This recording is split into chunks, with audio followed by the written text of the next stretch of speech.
Okay, I've got a 2008 Mazda Tribute here. We're going to be replacing a lot of the suspension parts up here today. We've got some new lower control arms. We have inner and outer tie rods, stabilizer links. We also got some new dust boots for the rack there. So I'm going to go ahead and show you the parts that we got here. Okay, and these are from Detroit Axle. Not had any problem with their parts. I use them a lot and they seem to be almost the exact quality, and in some cases even a little better. Okay, so this big unit here is our control arm, and this is the ball joint, and this is usually what's going to fail, but for the price it's good to go ahead and get this, and then you get the new rubber bushings and everything as well. The quality is almost the same. These will be different depending on the left or the right, and a new dust boot for the rack. This is our outer tie rod, and you can see where it has for the grease zerk there, and we got our inner tie rod and our stabilizer link here. So we'll go ahead and get started here. Okay, and here's a look at these side by side, and I'll give you a close-up here. Okay, so here's one of the tie rods. You can see the condition of that. So if you go down a lot of rough roads, this is what you can expect, and really doesn't sound good. Now here is your ball joint. You can see that the boot's split on that as well, so then it's just a matter of time that water gets in there. And this one's not as bad as the tie rod, but it's still in pretty bad shape. Okay, so the stabilizer links, really bad, just really worn. Big difference. The inner tie rod, surprisingly, is still in pretty good shape, but those are going to be replaced out. It just comes with the kit. And now in comparison, this stabilizer link actually looks a lot more beefy, but you know, when these things are new, they're really hard to move around, and they're a lot more solid. And same way with these tie rods and ball joints. Very difficult to move when they're new and in really good shape. Okay, so I've already got the lugs broke loose, and we've got the vehicle supported blocks, and we got it chalked back there. Now you can just, you know, support what side you're working on. It's good to use a couple forms of support, so we'll get another jack stand, place it under here as well, just as a secondary support.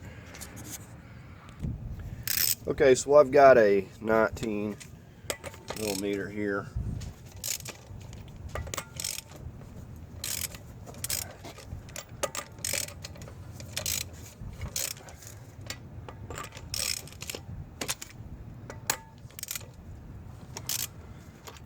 Alright, so we're just going to go ahead and finish removing those.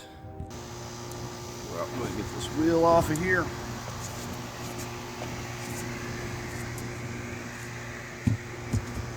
Okay, as you can see, we placed another jack stand back there under the frame part there for added security. Okay, the very first thing I'm going to get on, I've got a 15/16, what I'm using on this nut right here. Now you could also use a crescent wrench, and what we're going to do is we're going to go in that direction there, and sometimes I'll take a hammer or my rubber mallet and whack this thing. It's usually enough to break it loose. It shouldn't be more than 30 foot-pounds, but sometimes they really seize on there. Okay, I got my rubber mallet. Let's try this. Alright, so that's all it took. We got that loose. One of the things you'll want to do is either mark this or get a measurement on these threads with a tape measure, so you know. What I'm going to do is check the overall length of this thing so we can get a good accurate, because these tie rods and inner tie rods are usually never the same. Okay, so when I check from the back of these threads to here, I'm getting about 3/4 of an inch to this nut right here. So I got it loose, but I put it back where it was. Okay, now we're on the underside of this tie rod. I got an 18 here.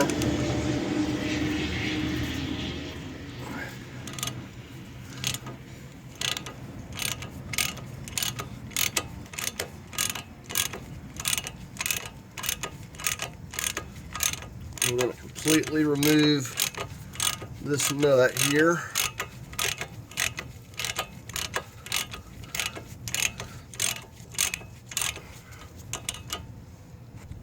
Okay, this is kind of a self-locking nut, so it'll take a minute. Okay, so they got a Teflon nut on there, so we're just going to take a regular hammer and just hit this thing until it comes loose.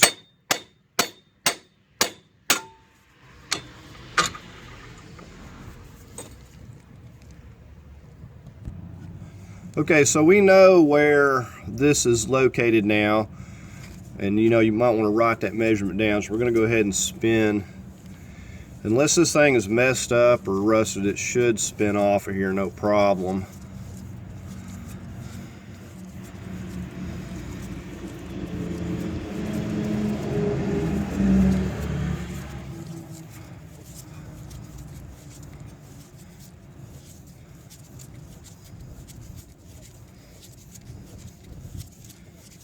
You say it's on there pretty good ways.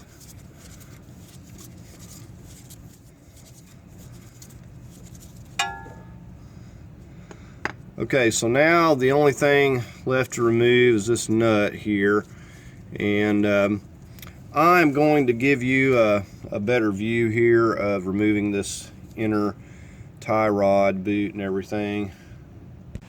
Okay, I wanted to take the time to show you these inner tie rods when I got this out. You got a band that runs around here, and you have to pop that loose with a flat screwdriver to be able to get that off. Now the first thing you have is you got a little clamp on this part of your boot, and you take that loose and just get it out of the way, and then once you pop this clamp, this boot will come out of the way so you can access this inner tie rod. So I've got a screwdriver on there. We're just going to hit it.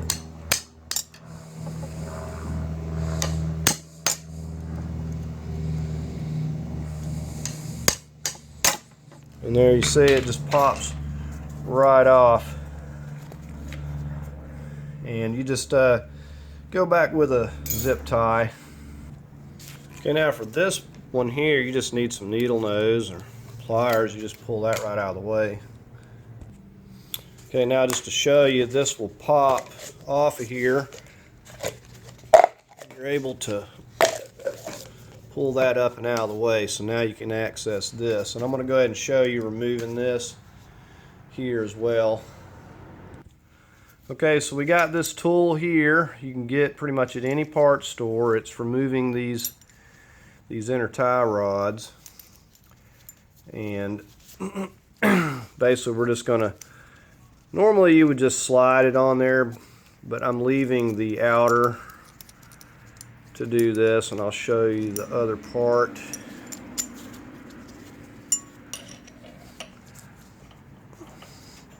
So this is going to go, you see those teeth that grip that. And we're going to go ahead and get these tightened down. Okay, let's say you'll be doing this, but you'll be reaching up into the vehicle to do this part. I've got a 14. In this case, this tool requires a 14. So we want to get this really good and tight because we don't want it to slip. Just tighten both sides evenly.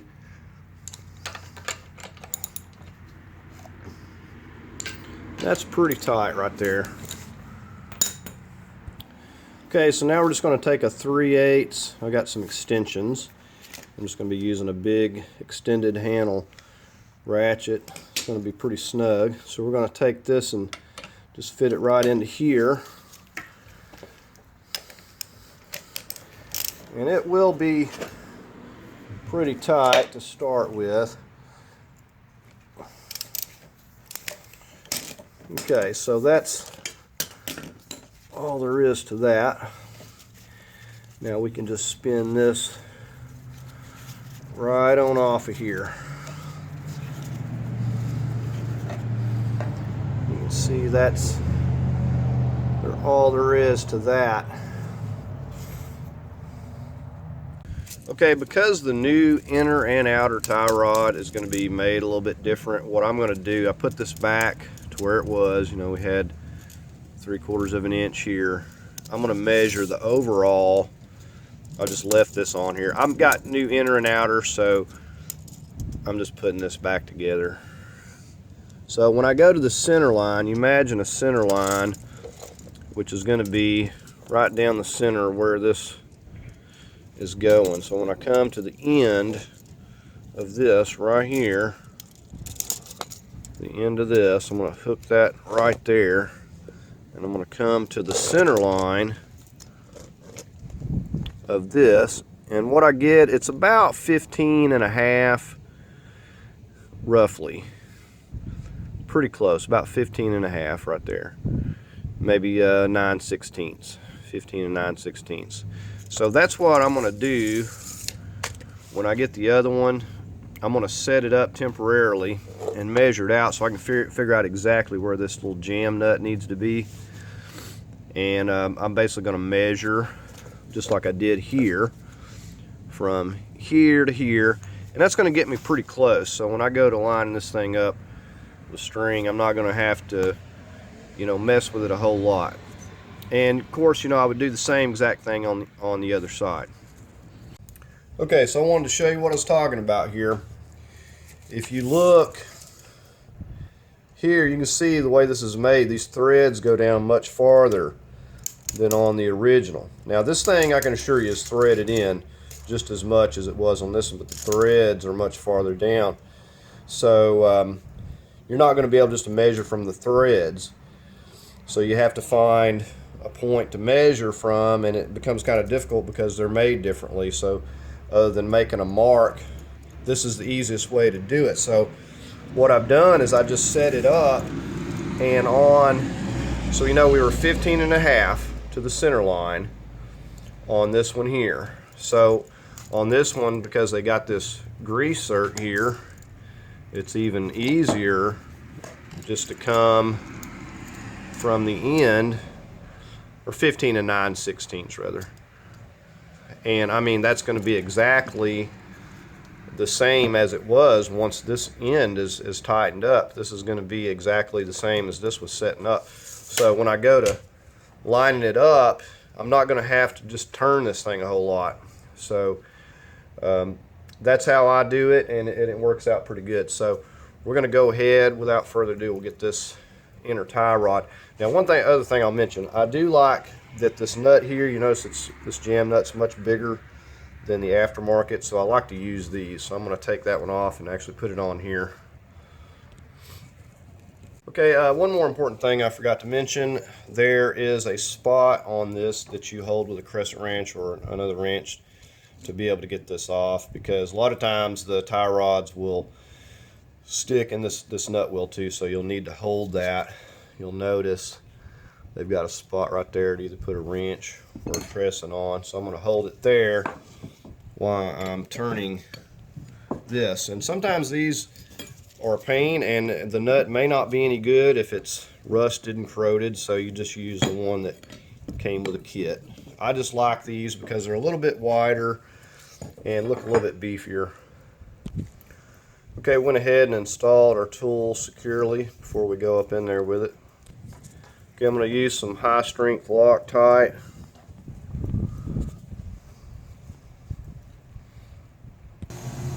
Okay, so we're just going back up in here and we'll just spin it on as far as we can go by hand.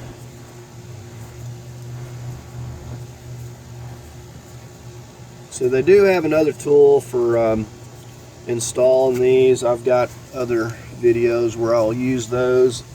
I don't own one of those, but you can get an actual inner tie rod tool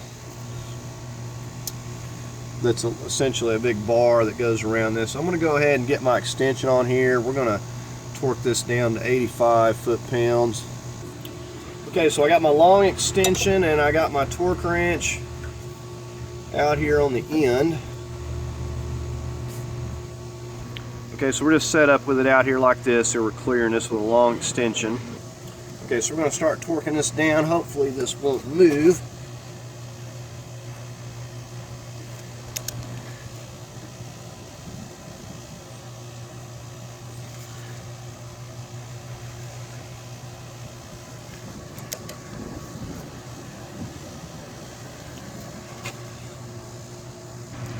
Okay, so what had happened was when I was trying to torque this, it was turning it and pushing it out the other side, so I had to have somebody like put their knee against the back side of the tire on the other side, and then I was actually able to get it torqued down there. Okay, now I just got the fun task of reaching up in here and loosening these 14s that are up on. That's the only thing that I like about the other tool, is this one's more difficult to remove, but I mean, it's handy, it's cheap, and it gets the job done. Okay, I can show you I do have it loose, but when you tighten this thing down, those teeth will bite in, and you're gonna have to knock that tool loose. See, I still don't have it loose. I'm going to have to get something else. Yeah, let's try to hit it straight on this way. And maybe. Okay, there, I see it move.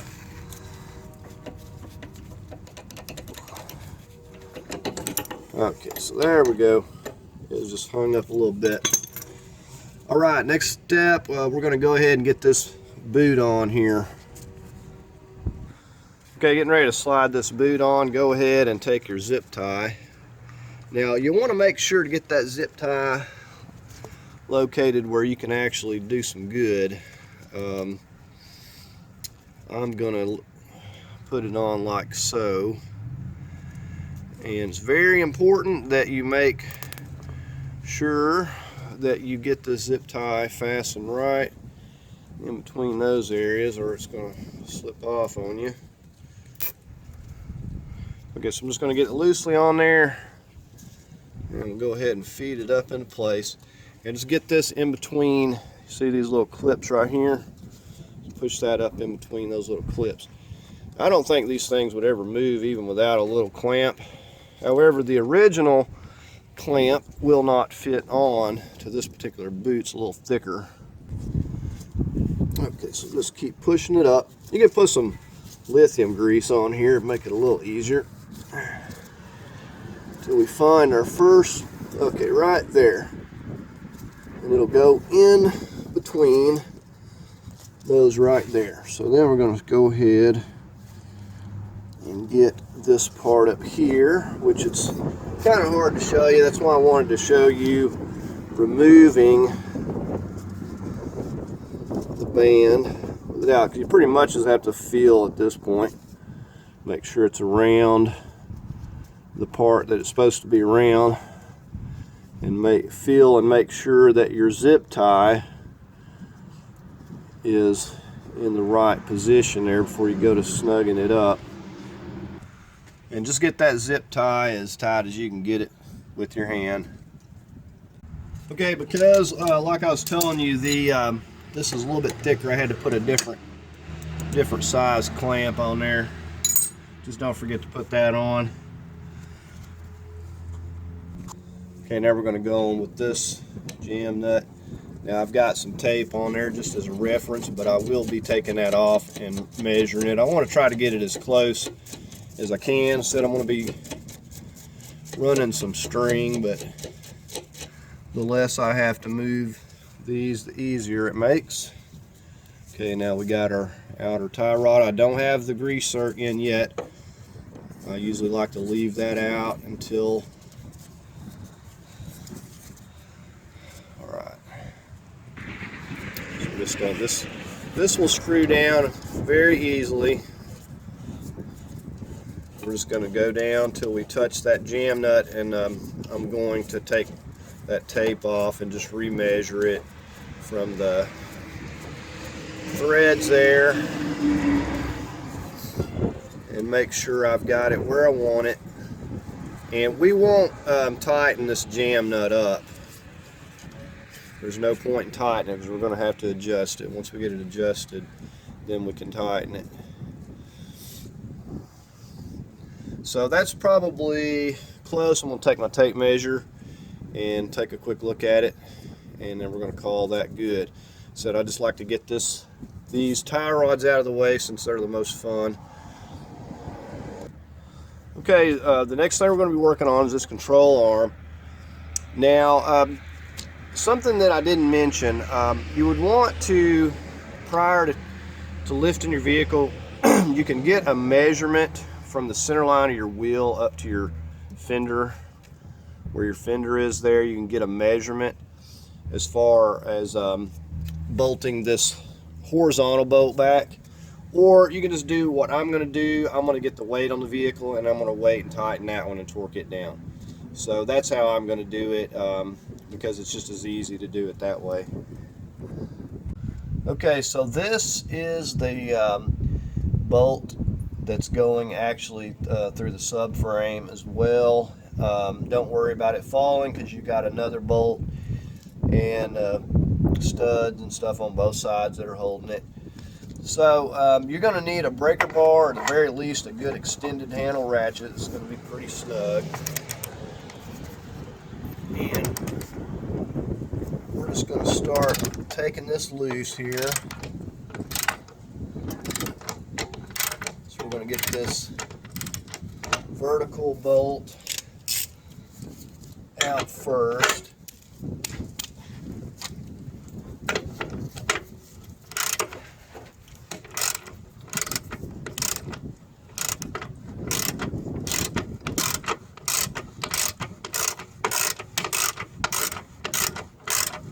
This is a really long bolt. It will come out eventually.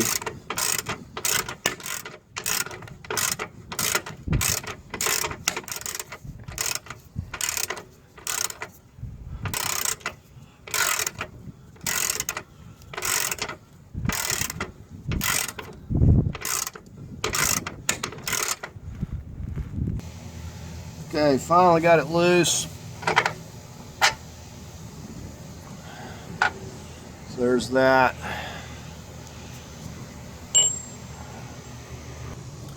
Okay, so now we're over here on this horizontal bolt. And this is the one that I was talking about that we will wait to torque down, and we'll kind of essentially leave it loose, because what happens is you put these rubber bushings in a bind and it just kind of accelerates the wear. So we will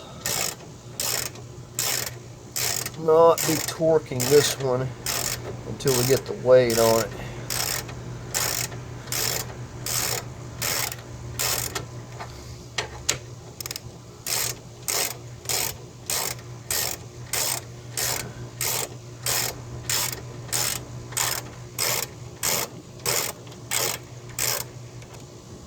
All right, let's see if we can.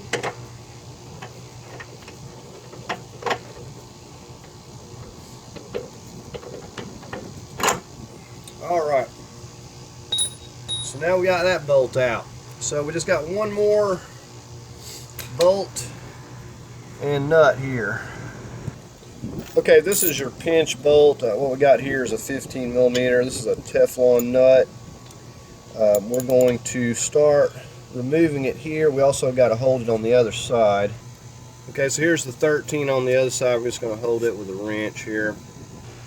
Okay, so we're going to go ahead and start removing this.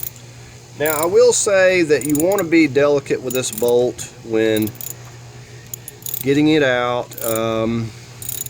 It's usually best to turn the 13mm head side and try to spin it out if it's seized up or hung up or in a bind, because if you mess your threads up, you're going to be having to get you another bolt.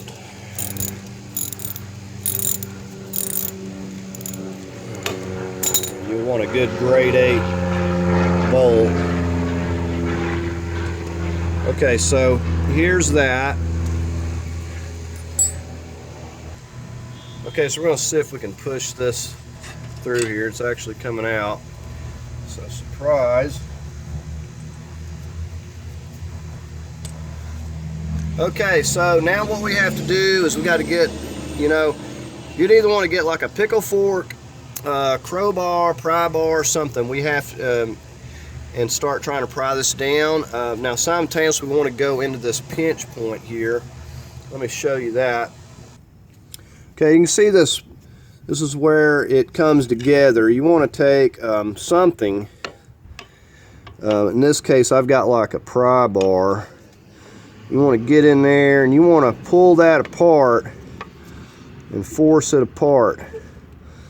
And if you get as much leverage as you can on it, sometimes it'll pop down. Sometimes you got to use a lot of spray lubricant. And then what I'm going to also do is get my rubber mallet, and I think I'm going to hit this right here and see if that kind of helps it. Okay, what I got here is just some extensions. I'm going to hit this thing right in here. Instead of pickle fork could probably work better. And just kind of keep an eye on it, see how it's moving. And it doesn't. And you got to use spray lubricant. Let's see. Okay, it's moving very, very slowly. Let me just hit it some more. This may just fall down here in a second.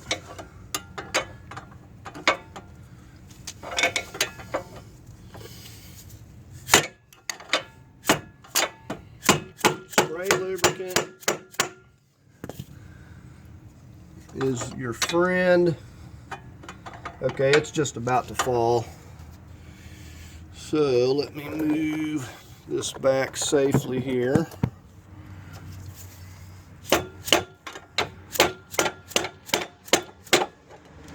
Alright, it actually didn't fall completely out, but we got it loose. And now we can go ahead and slide it out from right over here.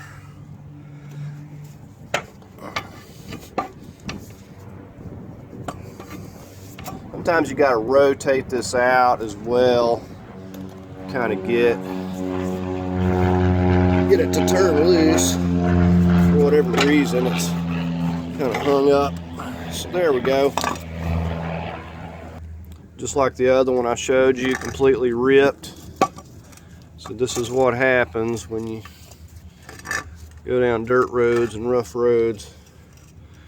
So really bad shape.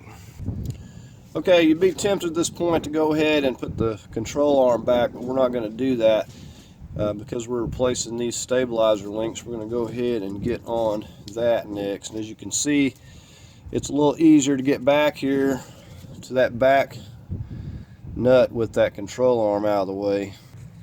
Okay, so got my 14er on the back side of this stabilizer link. Break that loose.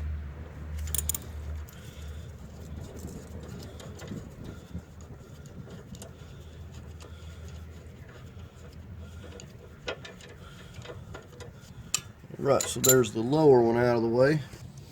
Okay, now we'll go ahead and get on this upper here.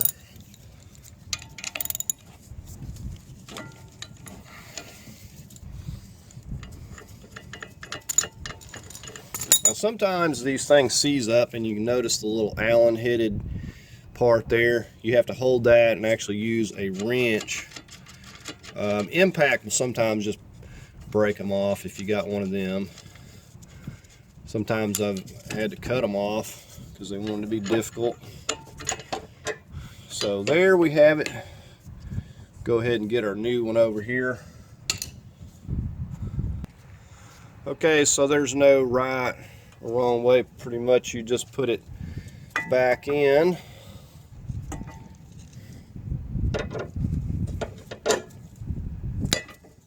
So these will be a little more difficult because they're really stiff to get into place.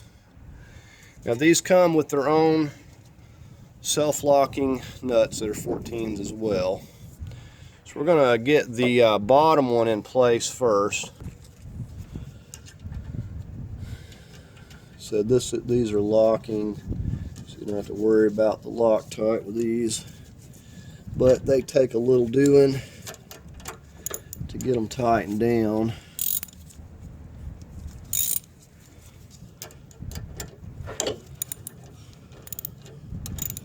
And usually I don't have to.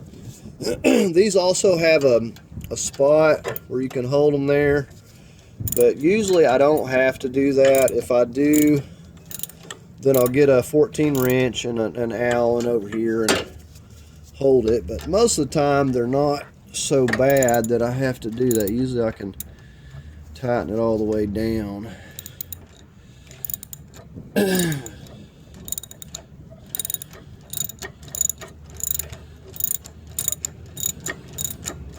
And once you get it down where it's snug, usually you can go ahead and torque it without any problem. Alright, so I'm just going to continue on snugging this down here.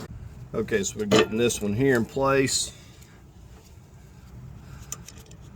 And you can see that Allen head there. So if you do have to hold it, you just put a wrench on here and then hold it that way. And just get them good and tight, you know, with a 3/8. You don't have to torque every little thing, because if it's spinning on you, you're going to have to use a crow's foot.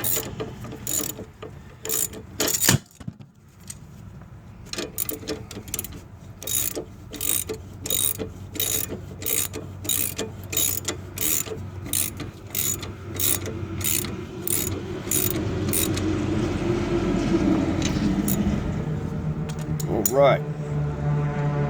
Okay, so we got our torque wrench set to 35 foot-pounds. Go ahead and see if we can torque this down without it moving on me. Okay, no problem. So let's go ahead and do the lower. Okay, we got our lower control arm. I went ahead and greased this right here so that'll slide into place a little bit easier.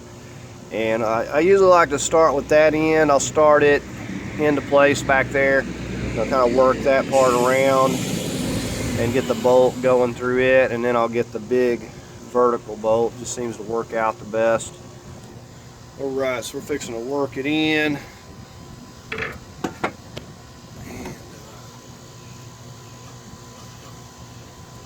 So we may have to push our strut up a little bit here to make it easier. Okay, so I actually started them both at the same time. Now this one back here is cocked a little bit, but I think I can straighten that out. But instead of pushing the strut out of the way, I just kind of started them in underneath behind my rotor and pushed them into place there. Okay, so just so this makes sense, I slipped that in and slipped it in up there. And this over here is just kind of in front of the rotor. Now because of this, you can see how it's cocked a little bit, but what I'm doing is coming through here with the extension. I'm going to pull while I'm also pushing on that with another bar. I'm going to push that back up vertical basically. Okay, I got that bolt in there so that hole can't move out of alignment. I'm just going to tap it right here if I can. I've got just my assortment of extensions and rubber mount. I'm going to see if I can't just tap it over into place.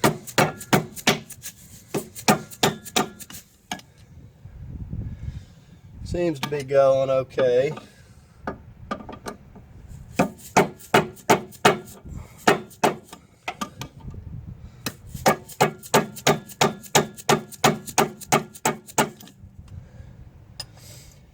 Okay, so I'm almost there. Okay, we got that other one close enough for now. We're going to try to work this bolt in. Got some medium Loctite on here. This one's usually the more difficult one to line up because it's got to be just right.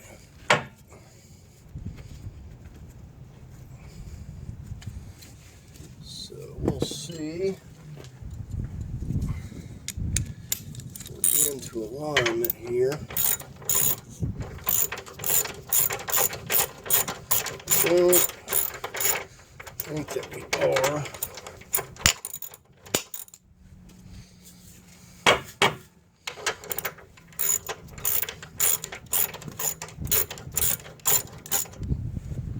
Can we wiggle it around here a minute? Okay, in order to get this to line up, I had to slightly get in here and push this down a little bit. Now I want to point out that if you're having trouble getting that to line up, because it is a pain with it out here like this, an easier way to go about it is simply go ahead. You're going to have to remove some more stuff, but you take your brake caliper.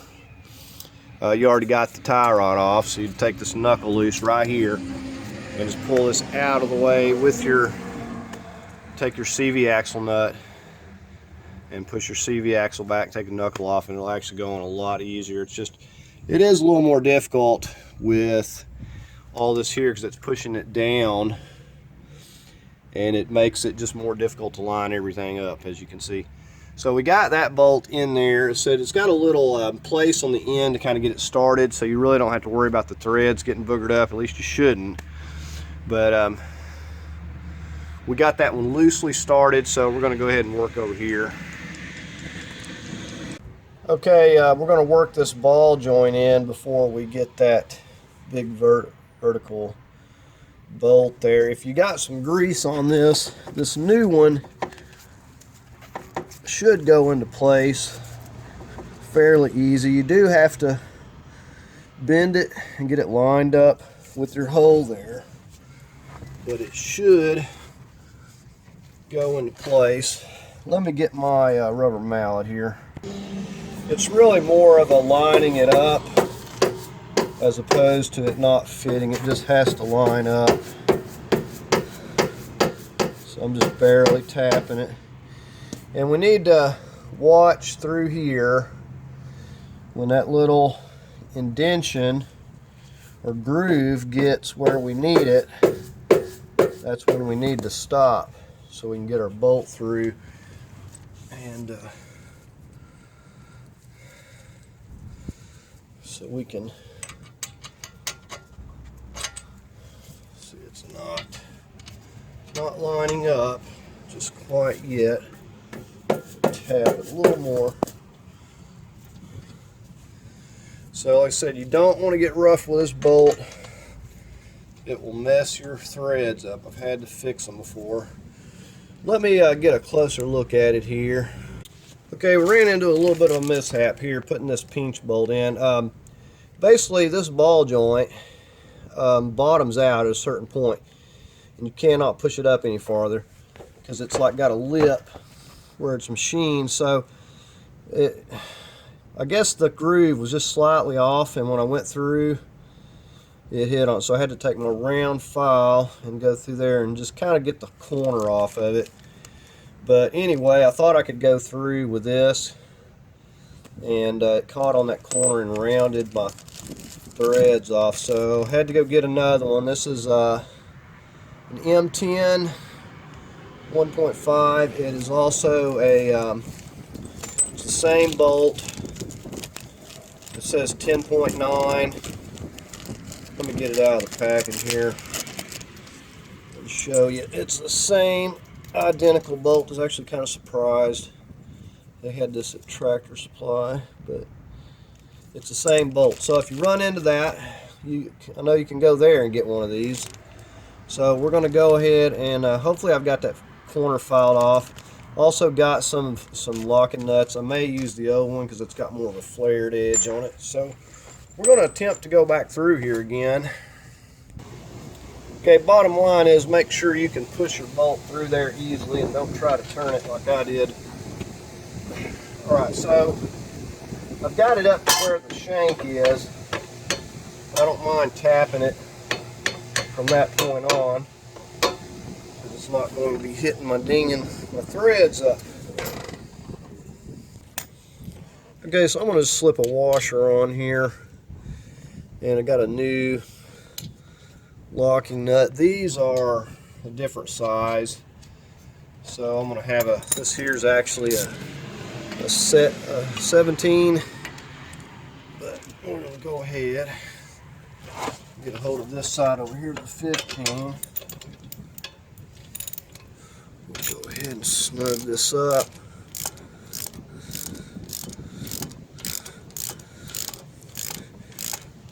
The little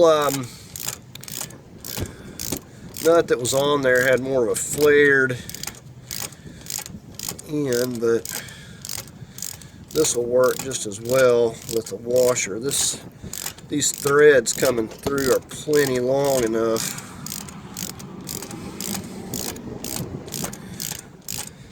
So this calls for 41 foot-pounds. So we're going to go ahead and torque this once we get this through here. We may even go about 45.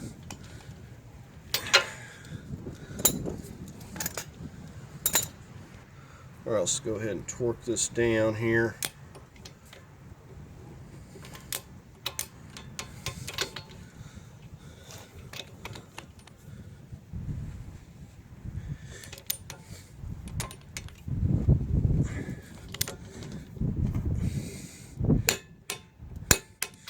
Alright, there we have it.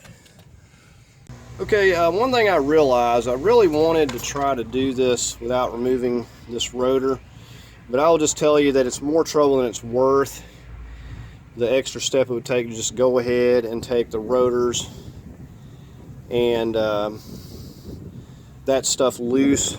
By taking it loose from here, I was actually able to get the slack that I needed over here. It was like really being difficult lining up that vertical bolt. So I took it loose right here and was able to get it no problem. But so with this strut pushing down on it, it's just like putting that bolt in a bind. You can't get that started. It's hard to get the horizontal one started. So it's so much easier just to have the knuckle off when you put this control arm on. I was going to see if I could do it this way, but the other side I did with the knuckle off, and it was a piece of cake. So it's definitely not worth the extra trouble that you'll have just to not remove the knuckle. So anyways, I'm going to go ahead, I'm going to put these bolts back into the knuckle here and get this back in place. Okay, and these call for 85 foot-pounds. We're just going to torque this back, and then we will get on our other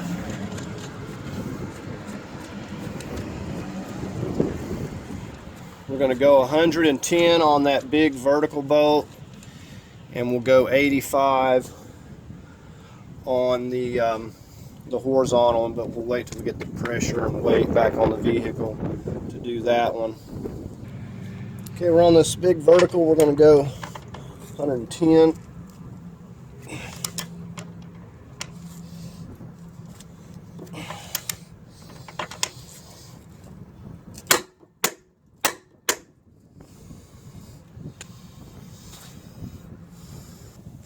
Okay, we're just getting ready to pop this outer tie rod back in here. You may need to, these things are really stiff, and you may need to move it a little bit to get it to line up.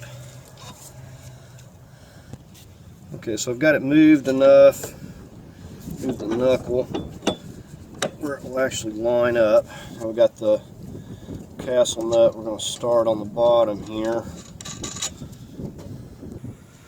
Okay, so we got an 18 millimeter here.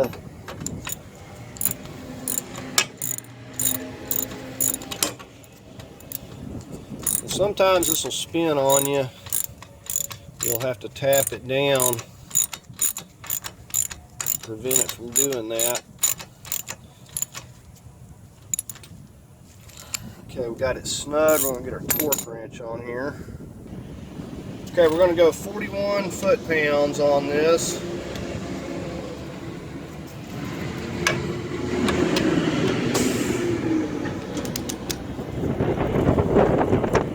It's getting awful windy out here. Okay, so let's, I'm going to have to go a little bit more. See, the hole's not aligning where the cotter pin needs to go, so I need to go a little bit more until that lines up. I'm going to feed it through this way.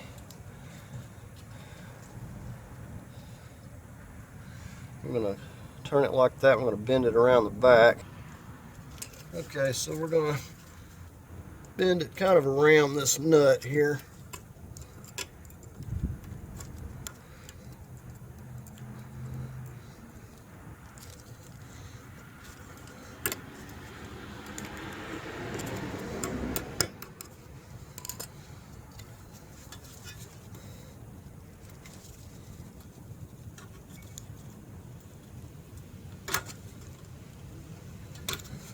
Okay, just like that. Okay, we're going to get our little grease zerk fitting in now. This one is a 7 millimeter. And I'm just using my little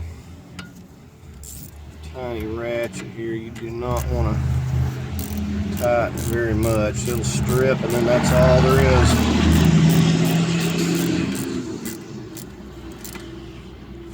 I'm just barely tightening. Right there is good enough.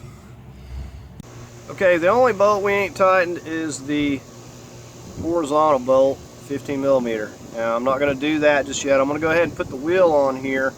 We're going to get some string and get it lined up. And then once we get the vehicle back down on the ground, I'll go ahead and tighten that vertical bolt. I mean the horizontal. Okay, I wanted to show you what I got going on if you can hear anything with all the wind. But I do this in pretty much every one. I get the string, I just tie it back here. I mean, you could tie it to something else if you like. Get it in the center line. These back tires should be straight, so you shouldn't have to use anything else as a reference. And then you can see, like right here, it's just like a 1/16 of an inch. And then we're touching up here, so it's close on this side, but it needs to come out just a little bit. And this will be good enough until it gets in alignment, and then we'll go to the other side. So I've just got it hooked to my jack here, and you can hold it with your hand and pull it and eyeball it too. So we're going to get the stringer there. That's going to tell me which way to go, and then we're going to crawl under the vehicle here. Okay, so the driver's side wasn't much. This is like just barely touching here. And then we've got, looks like about 3/16 of an inch up here. So I'm going to go ahead and crawl underneath here. Okay, so we left this loose here. So essentially we're going to be turning this. Now the back is touching, so what we're going to have to do is actually screw this in. So we're going to get a hold of this right here with, and when you got it up like this, it doesn't take a lot to move it. Now it's not a bad idea to hold on to this over here while you're doing it, but it usually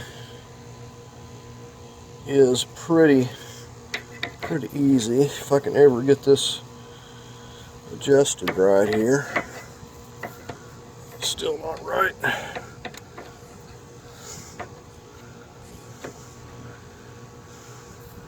Okay, so we have to go in with it. You can see that tie rod's not even moving. So I'm just tightening it up, and we'll watch the string, and basically it should start moving in,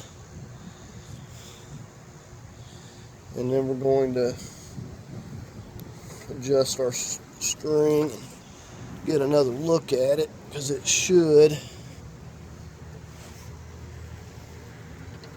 We should start accomplishing something here.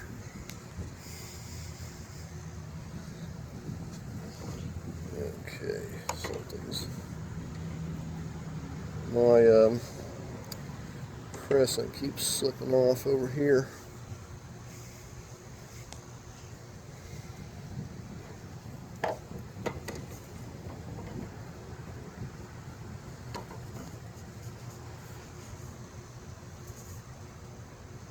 Okay, you can see it moving there now, and it's looking to be pretty close. I've moved this out, but the front also moves a little bit as you turn this right here. Also twisting my boot there. I'm gonna have to take that loose. Okay, so I got my crescent hung up. Let's go out here and adjust our string. Okay, so you just want to barely have it touching, and then you eyeball the front. It should just be barely touching up here. So it looks like we've got it good. We're going to go ahead and lock it down. Okay, so I've got it where I want it, so we're going to go ahead and just jam this down. This is supposed to be like 30 foot-pounds. We're going to hold our tie rod, and we're just going to snug it down really good and tight.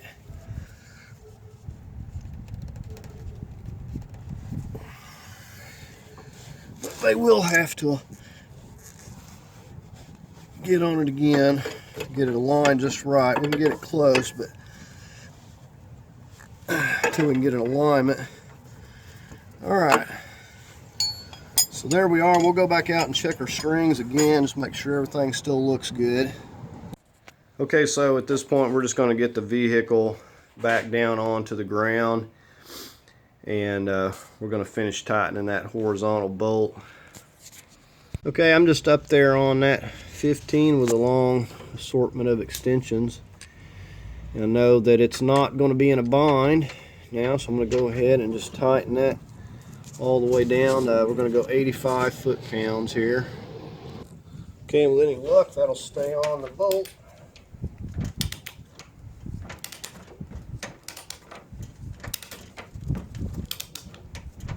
Yeah, I can tell I wasn't anywhere close to being tight yet.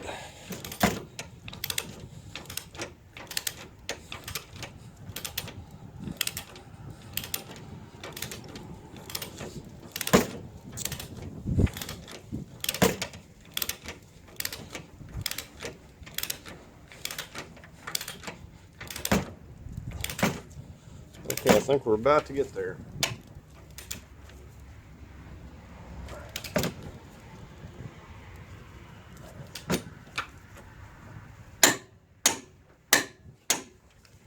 All right. Okay, we're going to go ahead and torque these lugs down to 100 foot-pounds.